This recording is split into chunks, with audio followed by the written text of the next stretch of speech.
Hindi ka na nagluto. Kung mga nagugas. Wala ko ikaw magluluto. Oh. Kinuha mo kasi kaya paano kung maluluto yan? Hindi ka na nag-ano. Eh, ang tagal mo. Alauna na, tanghalian pa ba yan? Ang tagal mo kasi magutos, bumili ng ulam eh. Nasa akin pala? Oh, syempre nasa. Ay, nasa akin. Ano yung panganay kong sa pangalawa kong asawa. Hey! Hi, Ate Kleng. No! Ate Kleng. Hi naman sa vlog. Hi, vlog! May ano ko dyan ha, may 50% dapat ako dyan.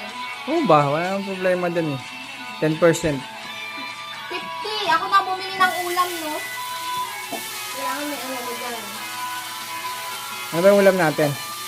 Ginataang kalabasa sitaw na walang baboy.